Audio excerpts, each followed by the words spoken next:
Kagabi po ay ako ay nagpunta sa isang mall para mamili ng 4 na bagay na kakailanganin ko next week sa aking pagdalo ng National Youth Day sa Naga. Sa 4 pong iyon, isa lang ang pamilyar ako. Ito yung toothpaste. Pagpunta ko dun sa mall, napakalaki, kaya ayoko nga pumupunta ng malalaking mall kasi umuubos ng oras yung paghahanap. Pero yung 3 kasi hindi po ako masyadong pamilyar at hindi ko yata napapasok pa yung mga tindahan na pwede kong mabilhan. Sa makatuwid, nakarating po ako dun sa mall. Aba, akalain ko ba naman, pagtaas ko dun sa escalator, ang bumungad sa akin ay yung tindahan na nagbebenta nung isang nabibilhin ko.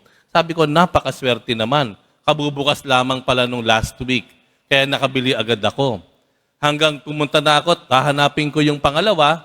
Yung pangalawa, toothpaste. Alam ko yon. Yun ay grocery. Nakabili agad ako. Sabi ko, ang swerte ko. Ang bilis naman. Yung pangatlo, hindi ko po alam yon kaya ginugol ko. Sa loob ng mall, Google. Paglabas po nung resulta ng Google, nung makita ko dun sa aking cellphone, nasa harapan ko lang, pagtingin ko, eto na pala yung hinahanap ko. Ay, ang sarap, ang bilis nito.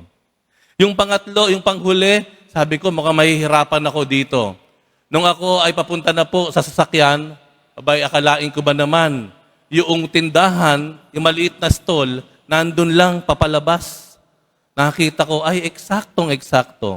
Papunta na ako sa sasakyan at pauwi na rito, tuwang-tuwa ako, sabi ko, ang bilis kong nagawa.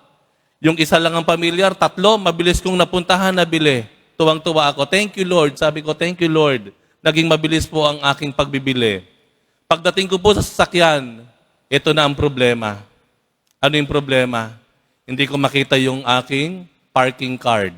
Yun po yung binibigay sa mga papasok sa parking lot at kailangang ipakita mo yun. Kung hindi, napakahabang proseso. Naku po, ayan na po. Hinanap ko sa bag, sa bulsa, sa harapan, hindi ko po makita. Dito na ako nagsimulang magsungit. Sabi ko, ano ba naman, Lord? Pinagbigyan mo lang ako ng minsan. Eto na naman. Inis na ako sa sarili ko. Halos nagwawala na ako sa sakyan. Hanggang sa bandang huli, nakita ko na dun sa isang maliit na bulsa ng aking bag. Bakit ko nasabi ito? Minsan yung pagiging simbahan natin, naririto tayo, tuwang-tuwa tayo, nagpapasalamat tayo kay Lord kapag madali ang nangyayari sa buhay natin. Kapag maganda ang nagiging takbo ng ating buhay. Tayo'y masaya bilang isang simbahan kapag may natatakbuhan tayong simbahan at nadasalan.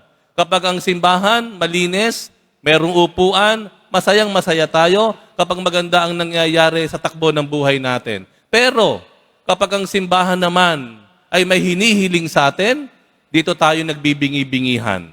Minsan, hindi natin nabibigyan ng pagpapahalaga. Ano ibig kong sabihin? Ngayon po ay birthday ng simbahan. Ang birthday po ng simbahan ay ang pagbaba ng Espiritu Santo sa mga alagad. Paano nangyari, Father, yon? Bumaba yung Espiritu Santo sa mga alagad? Biglang nagkaroon ng birthday ang simbahan? Opo. Bakit? Dahil ang simbahan po ay isinilang dahil sa misyon.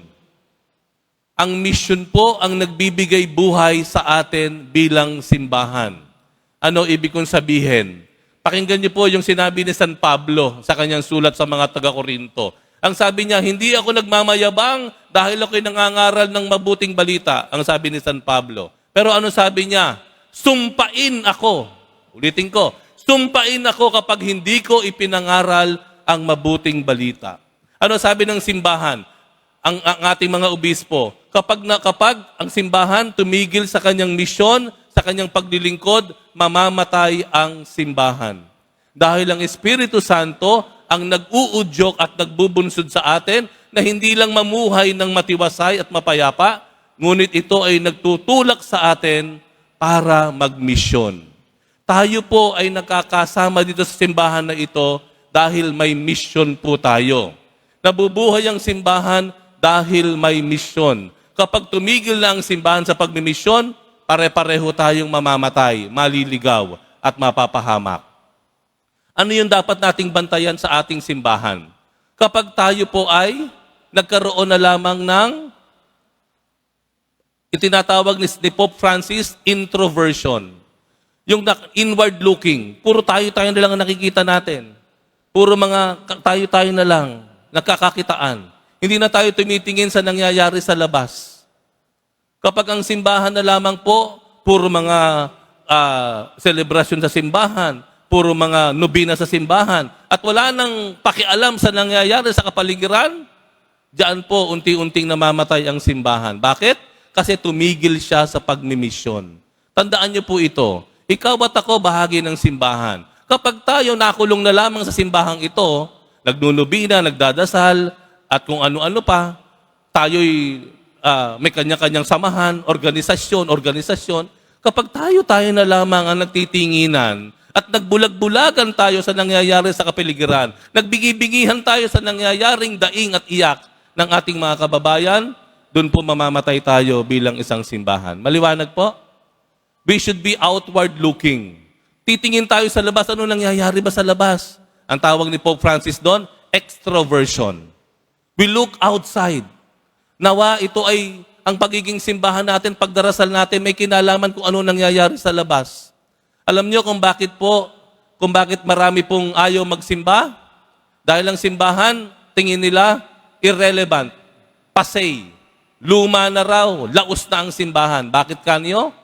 Dahil ang simbahan, nananatiling nandoon lang nakakulong sa loob. Nagseselosan yung mga organisasyon, nag-iinggita, nagpapataasan yung mga samahan sa simbahan.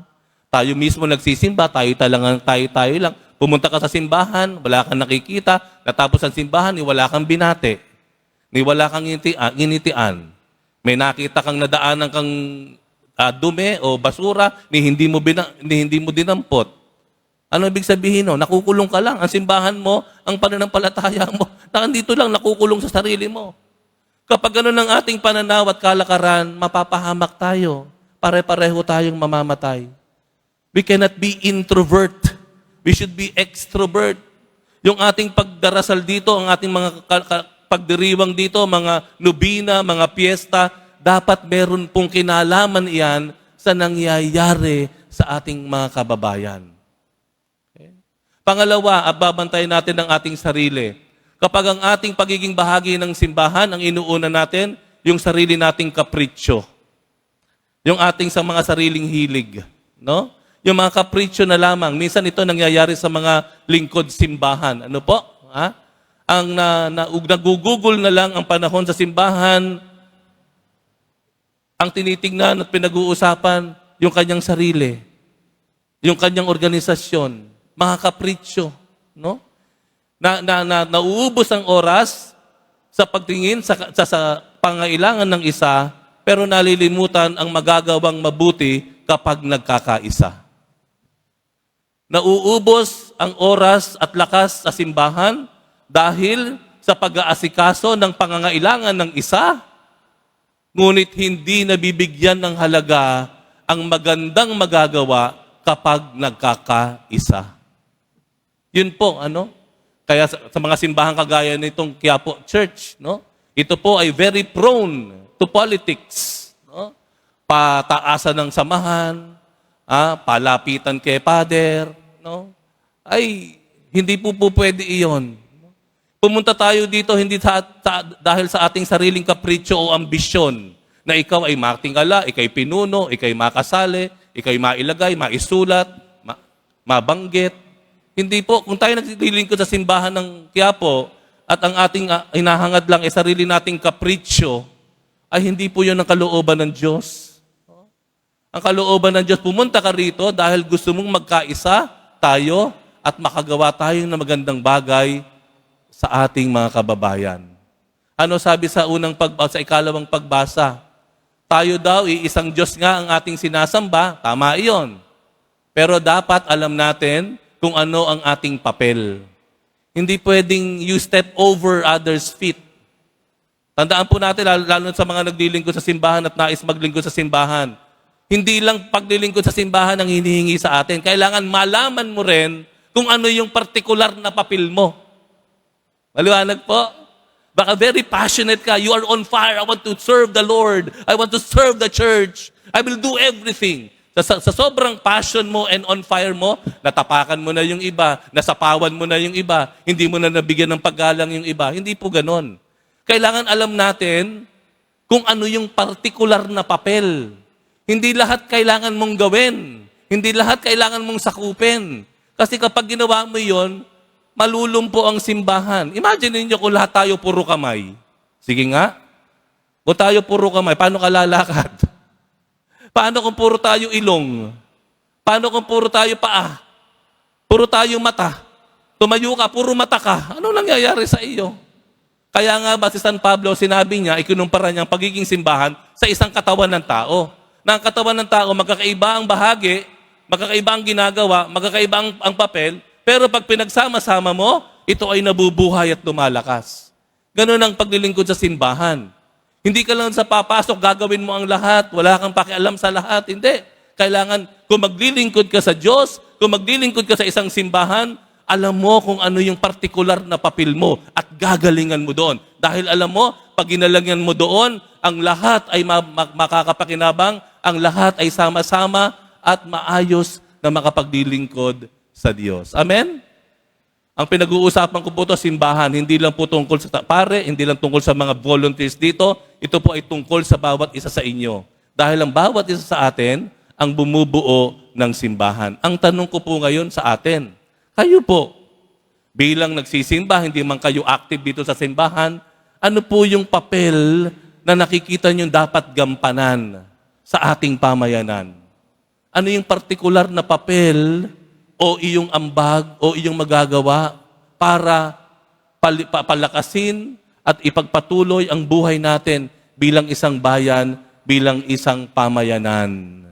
Tayo po ba ang ating pananampalataya kay Jesus Nazareno ay tungkol lang dito sa loob ng simbahan?